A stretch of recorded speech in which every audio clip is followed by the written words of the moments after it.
Bonjour tout le monde, j'espère que vous allez bien. On se retrouve pour le troisième brief de la semaine en ce mercredi 26 février. Petit retard ce matin, j'ai pu me libérer, je peux tourner le brief. N'hésitez pas à nous rejoindre sur Discord, hein, comme d'habitude, le lien est en description et dans les commentaires. Donc, petit sommaire de ce qu'on va aborder aujourd'hui. Le Bitcoin en daily, ensuite on parlera un petit peu du GBTC, on parlera de nos spreads forwards, on parlera de nos risk on risk off, on reviendra sur notre étude de la navigation des capitaux sur le marché crypto et on parlera brièvement de Ethereum, Ripple, Litecoin et Ethereum classique. Et on fera un petit exercice de psychologie, enfin on reviendra sur la charte inversée sur le Bitcoin. Alors au niveau du Bitcoin, c'est moche pour les bulls, hein. Ici on a nos structures qui sont confirmées, hein. Donc nos M qui sont confirmées, on a un double M, on pourrait même voir un triple M, avec des triples divergences. Donc voilà, les bears actuellement contrôlent le momentum, les bears ont la structure de prix, et ce qui manque aux bears, bah, c'est le premier arrêt. Donc les bears doivent casser le premier arrêt aux alentours des 8 900 $, donc tant que les bears ne cassent pas le premier arrêt, ici nous sommes toujours dans un mouvement tendanciel bullish, et l'objectif des bulls sera d'aller chercher un nouveau plus haut. Donc on peut parler de bear trap, hein, si ce premier arrêt ne cède pas, et tous les vendeurs qu'ils auront shorté ici, qu'ils auront marqué cette structure en M, hein, donc tous les vendeurs ici se feront piéger, et on ira reporter la liquidité là-haut. Donc bon, pour l'instant, tant que le premier arrêt ne cède pas, je pense toujours que l'objectif des bulls c'est d'aller chercher un nouveau plus haut et d'aller prendre cette liquidité ici et d'aller la mettre dans la zone de rechargement de short.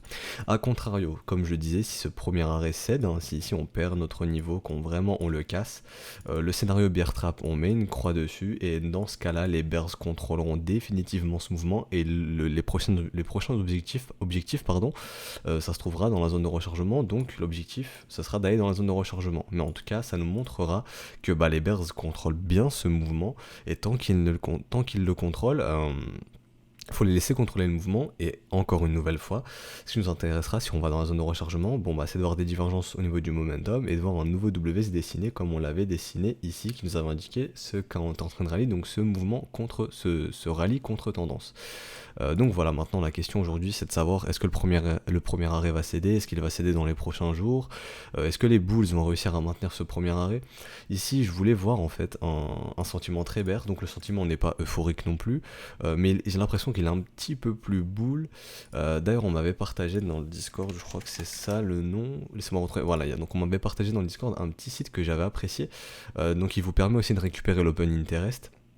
Et il vous permet aussi, enfin dans mon cas je m'en sers au niveau du social index. Donc j'ai regardé rapidement comment ils calculent leur algorithme. Donc ils récupèrent un peu des charts de TradingView, ils récupèrent des charts de Twitter, des tweets de Twitter, etc. pour essayer d'avoir un petit sentiment.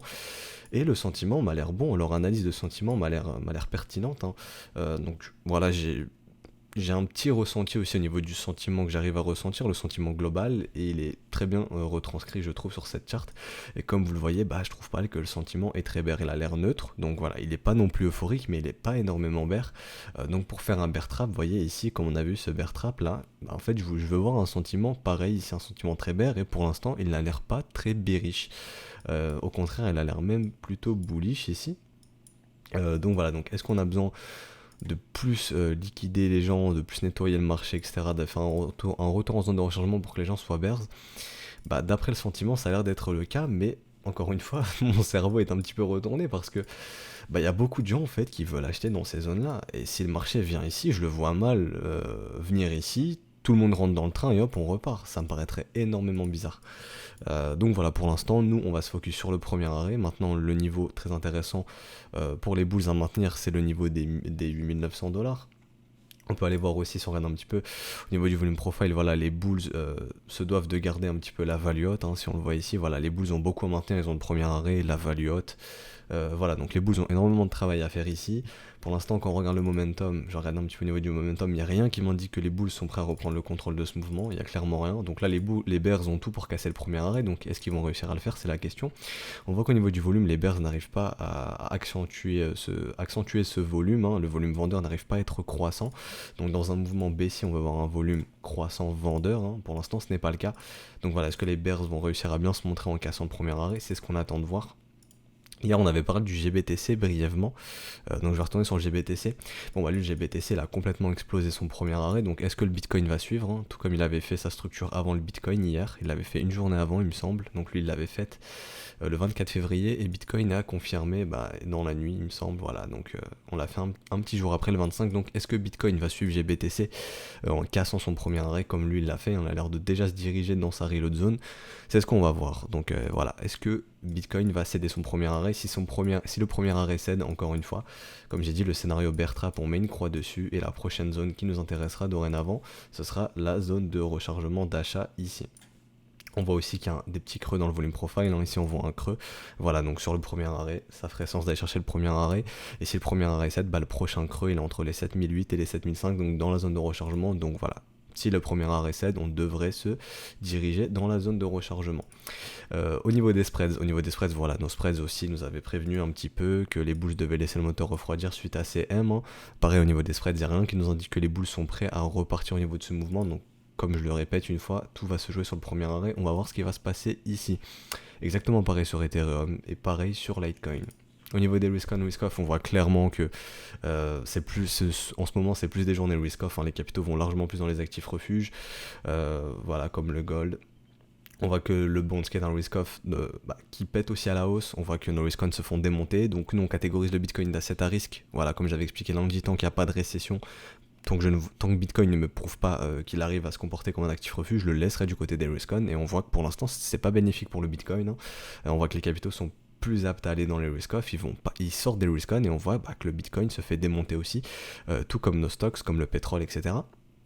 Alors voilà, donc maintenant, peut-être attendre de retrouver un peu de vert sur nos stocks pour se dire ok, les capitaux rentrent un petit peu plus dans les risk-on, donc ça pourra bénéficier au Bitcoin, mais pour l'instant, ça a l'air plus propice pour les risk-off, hein, donc Bitcoin se fait un petit peu démonter.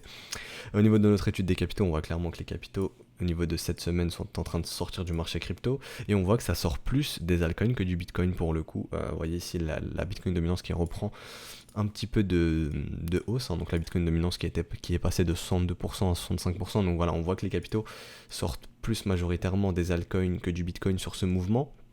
Par exemple, on peut déjà voir que le Ripple est dans sa zone de rechargement, alors que lui, le Bitcoin n'est pas encore venu chercher son premier arrêt, donc par exemple, Ripple retrace plus que le Bitcoin sur ce mouvement. Donc voilà, c'est normal, hein, c'est parce qu'on voit clairement qu'actuellement les capitaux sortent plus des alts que du Bitcoin. Cependant, la structure est bien là, etc. Hein, donc pour moi, tant que ce creux ici est maintenu, la structure est bien là, et à mon sens, tant que la structure est maintenue, l'objectif en 2020, ce sera pour les altcoins de surperformer Bitcoin. Voilà, donc je vais passer sur le Bitcoin en H4 pour le coup, on va aller voir un petit peu en H4. Donc en H4 on avait bien identifié, hein, la structure, donc la dynamique qui était clairement baissière, hein, donc on faisait des creux et des sommets descendants. Donc voilà, maintenant on est venu taguer quasiment la zone de rechargement, donc ici on a pris notre Fibon, on l'a placé du bottom au top, hein. Donc le bottom j'ai choisi ici parce que ça avait été structuré par un W, donc ce qui m'a montré qu'ici il y a des gens qui ont dit non, le Bitcoin ne tirera pas plus bas, ils ont structuré ce W, on est reparti à la hausse, donc c'est pour ça que je prends mon Fibo ici, que je le trace ici, et la zone de rechargement est entre 9000 et 8600, donc à voir si cette zone de rechargement va tenir. Si dans cette zone de rechargement on voit qu'on arrive à structurer un W comme ceci et qu'on commence à repartir, on pourrait se dire ok, potentiellement le premier arrêt a été maintenu, il a été résolu bullish, c'est à dire que les bulls ont réussi à structurer un W dessus, et peut-être que l'objectif ce sera de repartir à la hausse ensuite, par la suite. Mais en tout cas, même en H4, j'ai regardé le momentum, voilà, le momentum est clairement baissier, hein. On a un momentum qui fait des sommets plus bas, des creux plus bas, etc. Donc clairement le momentum est dirigé par les bears. Rappelez-vous, un break de trendline c'est pas suffisant, on va avoir une structure de l'autre côté. Donc voilà, même au niveau du momentum, en 4 heures il n'y a rien qui nous indique que les bulls ont le contrôle du momentum. L'OBV est clairement décroissant, donc voilà, l'argent continue de partir actuellement sur ce mouvement. Donc pour l'instant il n'y a rien qui nous indique que ce mouvement baissier ici est terminé. Et justement on essaye de savoir si c'est un mouvement correctif, ou si c'est bien les bears qui sont bien en train de reprendre le contrôle du cours du BTC pour aller le pousser plus bas. Donc pour l'instant, tant que le premier arrêt n'est pas résolu bear, c'est tout simplement un bear trap. Désolé pour le bruit, c'est le radiateur, il fait un peu de bruit. Mais tout ça pour dire que pour l'instant, on est dans un mouvement correctif. Si le premier arrêt cède, on parlera de mouvement qui est contrôlé par les bears. Donc maintenant, je vais aller sur la charte inversée. Et quand je regarde la charte inversée, en tout cas moi si j'étais acheteur, je chercherais à le faire dans la zone de rechargement. Vous savez, hein, je localise mes achats dans les zones de rechargement, et ça me paraît vraiment bizarre qu'on se soit arrêté avant la zone de rechargement. Donc est-ce que ici c'est juste un dead cat bounce pour venir chercher le premier arrêt, nous faire un dead cat bounce, hein, tout simplement, et de servir de toute cette liquidité ici pour venir la chercher et la pousser dans la zone de rechargement. Mais quand je vois la charte inversée, je me dis c'est bizarre quand même qu'on se soit arrêté avant la zone de rechargement. Donc voilà, pour moi, tout va jouer sur le premier arrêt. Si le premier arrêt cède, ok, pas de souci. On viendra très probablement chercher la zone de rechargement. Donc c'est pareil, hein, là c'est la charte inversée. Ça permet d'avoir une petite vision différente du cours. Donc ici, ce sera la zone de rechargement de short, du coup, vu que la charte est inversée, mais au final, c'est une zone de rechargement d'achat ici. Et cette zone de rechargement d'achat est donc une zone de rechargement de short. Mais bon, on va pas dire que c'est le Bitcoin, on va juste dire que c'est une charte inversée. Et en tout cas, si j'étais acheteur, personnellement, je le ferais ici, quoi. Et ça me paraît bizarre qu'on se soit arrêté un petit peu avant. Vraiment, ça me paraît bizarre. Donc voilà, encore une fois, on avait cassé le premier arrêt. Ici, rappelez-vous, l'objectif c'est de venir chercher au minimum les 0,118. Pour l'instant, on n'est pas venu les chercher. Donc voilà, c'est pour ça que je trouve que c'est assez bizarre. Donc bon, voilà, si on casse le premier arrêt ici, on ira chercher la zone de rechargement. Mais ce que je veux dire, voilà, c'est que ça me paraît bizarre de s'être arrêté un petit peu avant. Donc voilà, pour moi, tant qu'on casse pas le premier arrêt, on est bien dans le scénario bear trap, hein, comme je l'ai dit depuis plusieurs jours, depuis déjà 2 semaines, il me semble. Pour moi, c'est d'accumuler la liquidité et de revenir la reporter ici pour que nos big boys puissent short. S'ils ont décidé de short ici et de pousser ce marché, ils ont décidé de le faire ici. Mais voilà, donc tant que ce premier arrêt n'est pas résolu, ça me paraît bizarre. Et s'il est résolu bear, dans ce cas-là, comme j'ai dit, hop, on met définitivement la croix sur le scénario bear trap. Donc à surveiller aujourd'hui. Je vois rien de plus à dire au niveau du Bitcoin, on va aller checker un petit peu au niveau des liquidités. Donc vous voyez sur cette baisse, la majorité est short quand même, hein. On voit que des points noirs et rouges, donc quand c'est rouge c'est que c'est du short.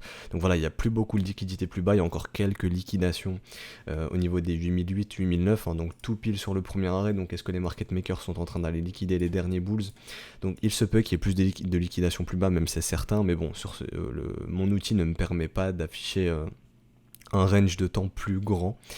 Donc sur le range de temps donné, on voit clairement que la liquidité maintenant elle se trouve plus haut, mais il en reste un petit peu plus bas. Donc est-ce qu'on va tuer les derniers bulls entre guillemets, même si je pense qu'il y en a beaucoup plus bas, rappelez-vous, ici on avait parlé aussi de toute cette zone de liquidité potentiellement, de tous les stops qui attendent sous toutes ces mèches ici. Donc à mon sens il y a pas mal de stops qui sont placés dessous, donc ça m'étonnerait que les market makers n'aillent pas nettoyer un petit peu, n'aillent pas chercher cette liquidité qui correspond simplement à la zone de rechargement. Si on regarde en H4, notre zone de rechargement en H4, et qui correspond aussi au premier arrêt. Donc voilà, venir chasser la liquidité au niveau du premier arrêt, ça me paraît pas impossible.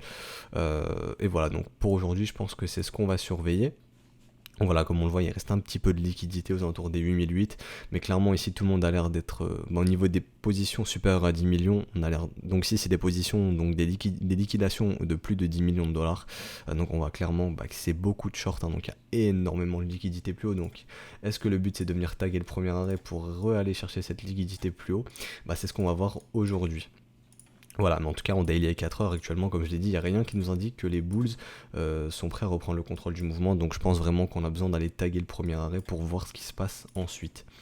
Voilà, donc pour le Bitcoin, j'ai rien de plus à dire, donc on va pouvoir aller sur les alts. Donc on va commencer par l'Ethereum. Donc Ethereum, lui qui était bien venu chercher sa zone de rechargement de short, donc s'il se retourne ici, à mon sens là ça me poserait pas. Le marché fait ce qu'il veut, mais en tout cas dans mon analyse de marché, ce que fait Ethereum est plus propre que ce que fait Bitcoin. Donc voilà, Ethereum est bien venu chercher sa zone de rechargement de short. Donc comme je disais ici, il y a une gestion du risque à faire si vous êtes investisseur. Si vous avez acheté de l'Ether plus bas, voilà, sécurisez les positions au minimum, hein, pour que le subconscient soit tranquille, que vous n'ayez pas de regrets par la suite et que ça ne vous cause pas de choix irrationnels, hein, que vous ne suiviez pas votre plan tout simplement. Enfin bref, donc Ethereum lui qui n'a toujours pas confirmé son double top, hein, donc sa double structure, donc là on pourrait voir un M ici, 3M même, on pourrait voir 3M, donc ça sera confirmé si on enfonce les 237 dollars. Donc la prochaine target ça sera le premier arrêt. Si ce mouvement est toujours bullish, le premier arrêt doit tenir, on repartira à la hausse. Si le premier arrêt cède, c'est comme le Bitcoin, direction la zone de rechargement. Et là si vous êtes des investisseurs, c'est la zone qui vous intéresse, tout simplement la zone de rechargement. Donc pour les plus agressifs ici on pourrait se dire ok, Shark Setup suite à ces W, donc je peux acheter la zone de rechargement. Personnellement j'aimerais bien voir un petit W ici se redessiner pour reprendre de l'Ether. Mais en tout cas pour les investisseurs, à mon sens, la zone qui vous intéresse entre les 180 et les 150 dollars, donc la zone de rechargement. Est-ce qu'on va y aller? J'en sais rien. Mais si on casse le premier arrêt, ce serait les objectifs théoriques, hein, donc de revenir chercher la zone de rechargement. Et comme je vous disais, on n'achète jamais un marché qui est vertical. Vous tracez tranquillement vos zones de rechargement et vous attendez que le cours y vienne. Donc est-ce qu'on va y aller? J'en sais rien. Mais en tout cas, si vous êtes un investisseur ou un trader rationnel, c'est ce que vous voulez voir, un retour en zone de rechargement. Au niveau du momentum, bah pour le coup, au niveau du momentum, il n'y avait rien du tout, il n'y avait pas de divergence, il n'y avait strictement rien.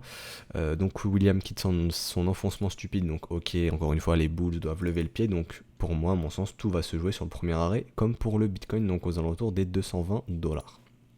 Alors, pour XRP, est-ce qu'encore une fois on est dans le scénario que je vous expliquais aussi il y a quelques semaines déjà, le scénario de on a le pump, on a le retour en zone de rechargement, donc là qui décourage pas mal d'holders, d'holders de XRP qui se disent bon le XRP il repartira jamais, je vends pour pouvoir aller acheter plus bas, je pense qu'on va aller plus bas, etc.